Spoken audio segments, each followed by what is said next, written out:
자, 이번에는 교육 과정을 어떻게 개발하는지, 이제 교과목이랑 내가 어떻게 가르칠 것인지, 무엇을 어떻게 가르칠 계획인지, 평가는 어떻게 할 것인지, 이 전반적인 것에 대해서 어떻게 개발할 건지, 그런 모형들에 대해서 알아볼 건데요.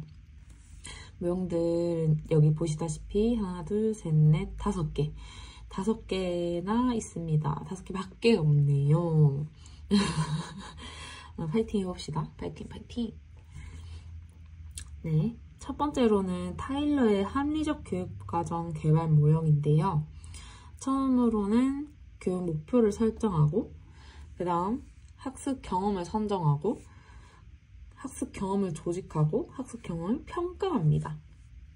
그래서 이게 여기서 끝나는 게 아니라 이게 매번 순환되는 그런 과정이거든요. 그래서 첫 번째 교육 목표 설정부터 보면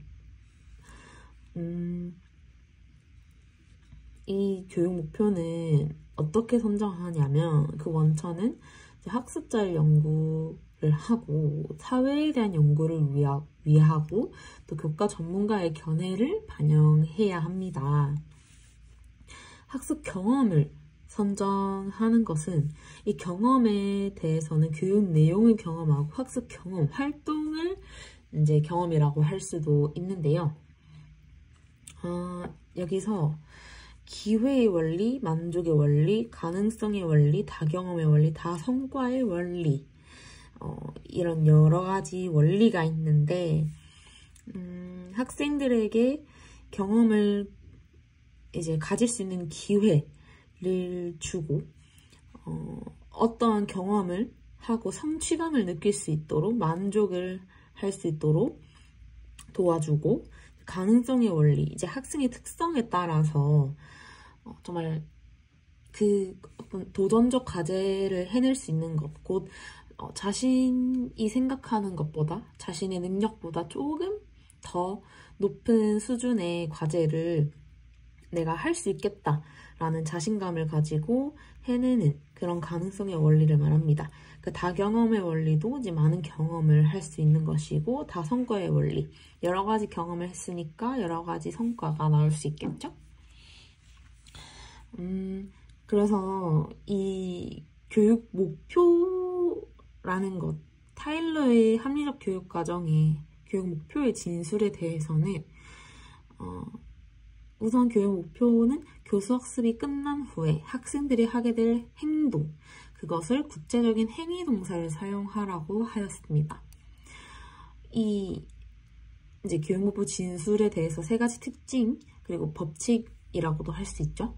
학생의 도착점 행동으로 진술을 해야 하고, 행동과 내용 두 측면 모두 포함해야 하고, 구체적인 행위 동사를 사용해야 되는데, 이게 그 행위에 도달했는지 확인하기 위해서, 평가하기 위해서 이게 있는 것이죠.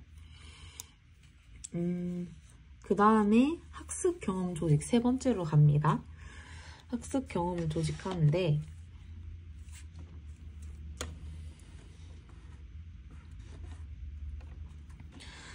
자, 이게 경험이 수직적 조직 원리와 수평적 조직 원리, 이렇게 2가지가 있는데, 수직적, 이렇게 위아래니까 시간적 순서대로 순차적으로 조직한다라는 것이죠.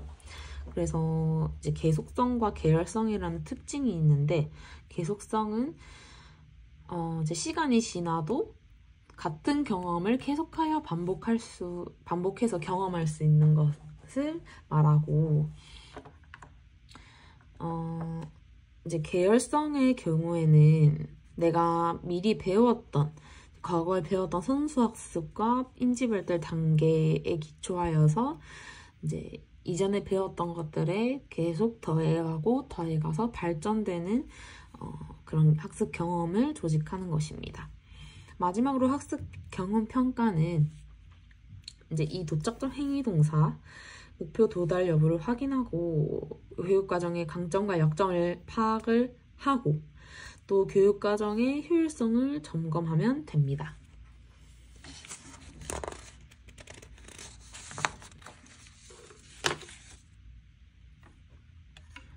네, 두 번째입니다. 두 번째로는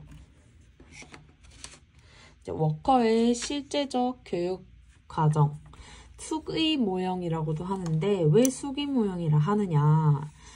우리가 이제 강령이라는 단계에서 숙의, 우리가 다 같이 숙의하고 뭔가 다 같이 둘러앉아서 고민하고 그런 과정이 정말 중요한 그런 교육 과정의 개발 모형이고요.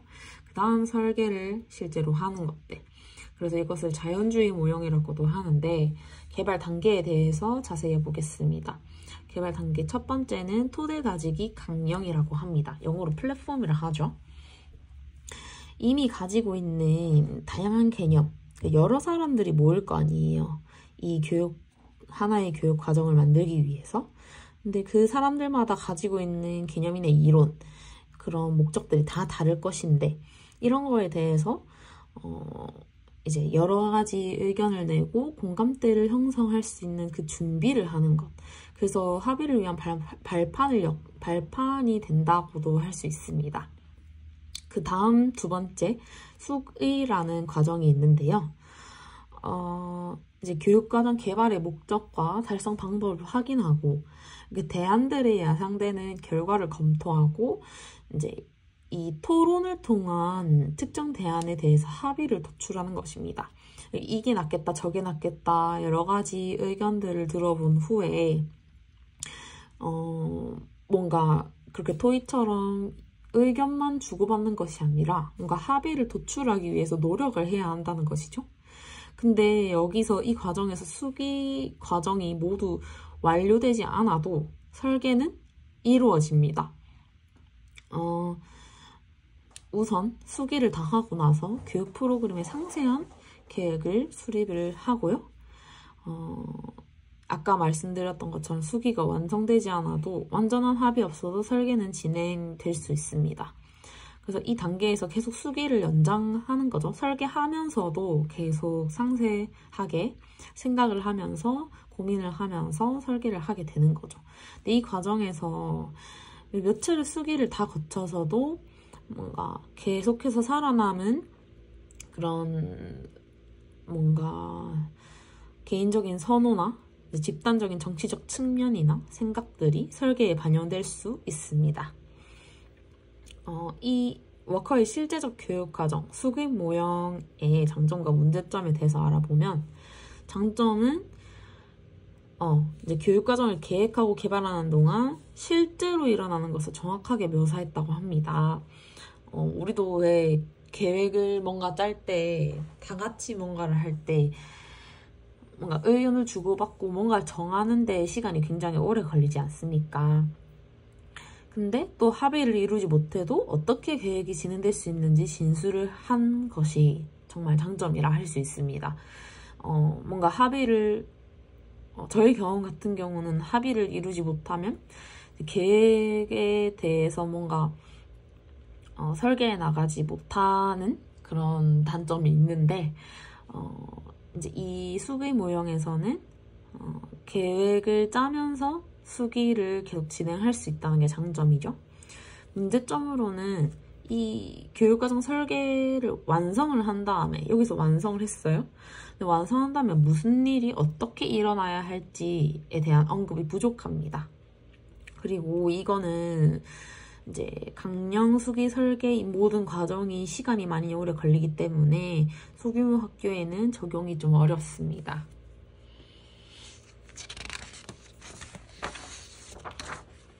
세 번째 모형입니다. 에시타바의 귀납적 모형입니다. 참 여러 가지, 이제 귀납적이라는 것은 여러 가지 구체적인 사례를 통해서 일반적인 원리를 뭔가 알아낸다는 뜻인 거죠.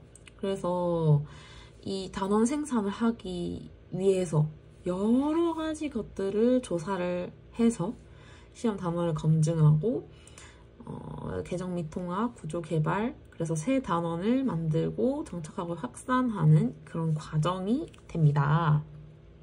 그래서 이 타바 모형의 필요성에 대해서 설명을 드리면 이 수업의 역동성을 교육 과정에 반영을 해야 한다라는 것인데, 수업 동안에 그냥 교사와 학습자들이 일방적으로 이 지식을 주고 받는 그런 과정이 아니라, 어떻게 보면 교사와 학생 간의 상호작용이 있을 수 있잖아요. 근데 거기서 나타나는 이제 돌발 상황이나 다른 교육 기회가 생길 수도 있는 거죠. 그래서 이 역동성을 반영하는 것은 교사가 만드는 것입니다. 그래서 그 과정에서 학생의 요구와 특성을 반영을 할 수 있고요. 그러다 보니까 학생에게 적합한 학습 활동을 전개할 수 있고, 우선 내용을 먼저 선정을 하고, 이 내용을 어떻게 가르칠지 교사학습 방법과 전략을 선택합니다. 그러고 나서 어떤 활동을 할 것인지 조직을 합니다. 이제 학습자 요구를 반영을 해야 하는데, 이건 어떻게 하냐? 학생들이 도달해야 할 가장 바람직한 상태에서 뭔가 우리가 바라는 교육 목표라고 할 수 있겠죠? 그러니까 거기서 지금 학생들의 현재 상태, 이 격차를 확인하면 학습자 요구를 진단할 수 있다는 그런 공식이라고 할까요? 그런 것이 있습니다. 네, 다음 네 번째는 위긴스와 맥타이의 백워드 교육과정 설계 모형인데요. 이 설계 모형은 평가 우위의 모형입니다. 결국 뭔가 과정보다는 마지막에 평가에 대해서 초점을 맞췄고, 이 교육과정 설계 모형의 목적은 이 수업 내용의 이해의 심화 및 전이, 그리고 효과적인 사고 능력의 학습이 목적이라고 합니다. 결국 목표 확인과 동시에 평가를 고려하는 모형인데, 교육 목표의 효율적 달성을 추구하고 도달 수준에 따른 교정과 보충 학습이 가능하다는 장점이 또 있습니다.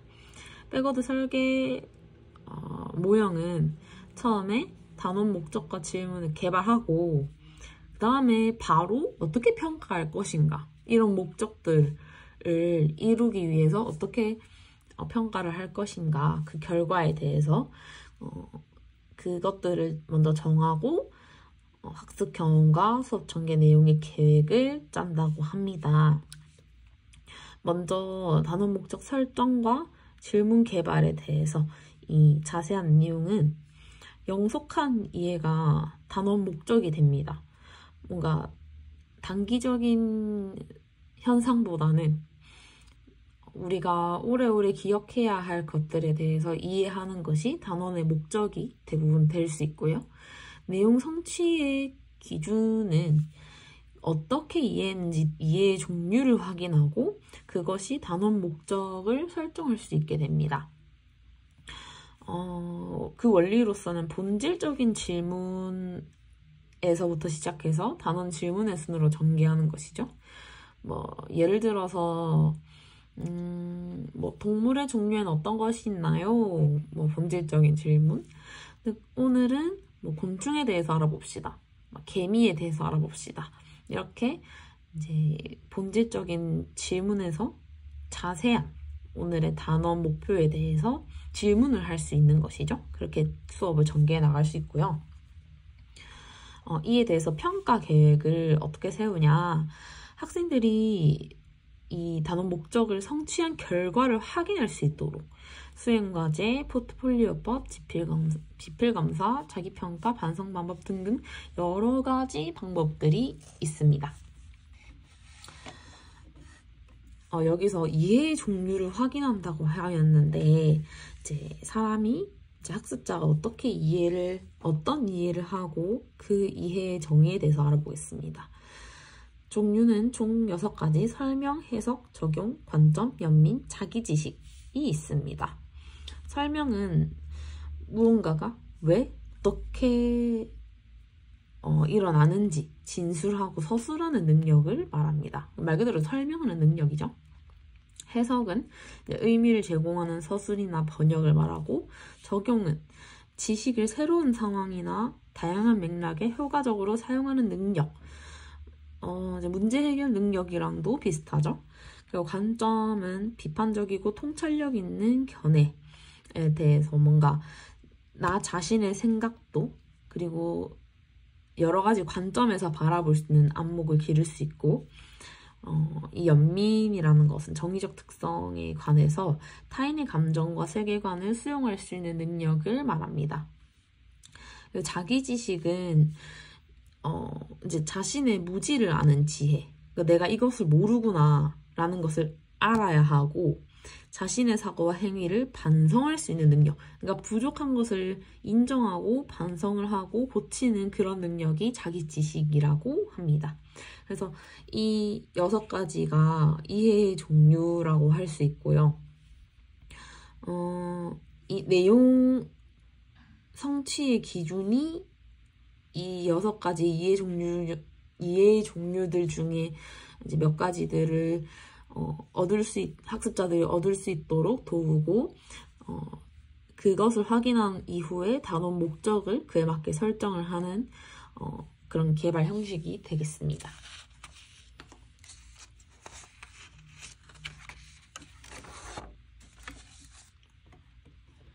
네, 5번째 스킬백의 학교 중심 교육과정 개발 모형입니다. 학교 중심이라는 단어를 봤을 때에도 학교 특성에 따른 교육 과정을 구성을 하는 것입니다. 이게 좀 개방된 상호작용 모형이라고 하는데, 이전까지 이제 봐왔던 교육과정 설계 모형들은 순서가 다 정해져 있고 차례차례 다 해야 합니다. 근데 이 스킬백의 학교 중심 교육과정 개발 모형은 개발자가 인식하고 있는 요구에 적합하다고 생각하는 단계, 내가 필요하다는 단계에서 모형을 시작해도 되고, 이 순서를 건너뛰어도 되고, 뭐 왔다 갔다 해도 되고, 합쳐서 다 같이 해도 되고, 그런 정말 자유도가 높은 개발 모형이라 할 수 있습니다. 그래서 이 사이클에 대해서 한번 설명을 해보면, 이제 지금 학교 상황이 어떤지 분석하고, 내가 어떻게 학교를 만들 것인지 목표를 설정하고, 그 목표에 따른 프로그램을 구성한 후에 이 프로그램에 대해서 어떤 것이 좋은지 안 좋은지 판단하고 실행을 해봅니다. 실행해보고 나서 좋은 점과 안 좋은 점 또한 나누고 이제 조정하고 피드백하고 서로 이제 그 방법에 대해서 평가하고 재구성하는 과정이 되겠습니다.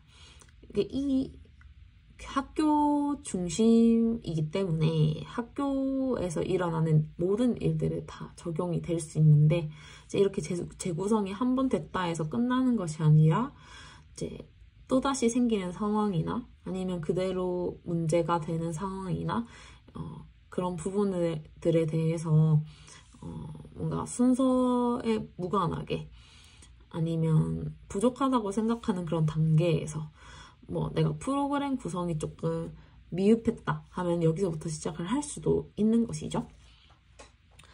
자, 이제 상황 분석에 대해서 설명을 드릴 건데, 이제 외적인 상황과 내적인 상황이 있어요. 그 외적인 상황은 이제 국가사회에서부터 지역사회의 요구를 이제 말할 수 있고요. 내적으로는 그 이후로 학부모, 학교 여건, 교사, 학생 이렇게 학교에 대한 상황을 분석할 수 있습니다. 목표 설정은 우선 교사와 학생의 행동을 강화할 수 있는 목표가 되어야 합니다. 상황 분석에 이 기초하여서 가치 판단도 포함하여 이제 목표를 설정해야 하는데요. 이 스킬백의 학교 중심 교육과정 개발 모형은 좀 특이한 성격들이 있는데, 이건 학생과 학교 특성을 반영한 교육을 하기 위한 것이라서 국가 수준 교육과정과 상호 관련 속에서 진행을 하는 겁니다. 완전 분리된다는 것은 아닌 거죠. 이제 국가에서 원하는 그런 교육 방향을 토대로 우리가 학교에 맞게 뭔가 조금씩 변경해 나가면서 교육 과정을 개발을 할 수 있는 것이죠. 그래서 이 학교의 교원이 주축이 돼서 개발을 할 수 있게 되는 것이고, 이게 몇 개의 학습, 특정한 영역에만 적용이 가능합니다. 모든 교육 과정에서 학교의 특성을 다 반영하고 그것을 따라가고 하기에는 이제 그 학문적인 내용들이 있을 수 있기 때문에 그 부분에 대해서는 어려울 수 있는 점 기억을 해야 하고요. 학교 경영자와 교사 간의 협동 작업이 필요합니다. 이제 이게 학교 중심이고 학교에 맞는 교육 과정을 개발하는 거다 보니까 학교 경영자와 교사 이 둘의 사이가 이제 상하 관계가 아니라 동료의 관계가 되어서 같이 도와가며 협동하여 이제 교육 과정을 개발해야 한다는 뜻입니다.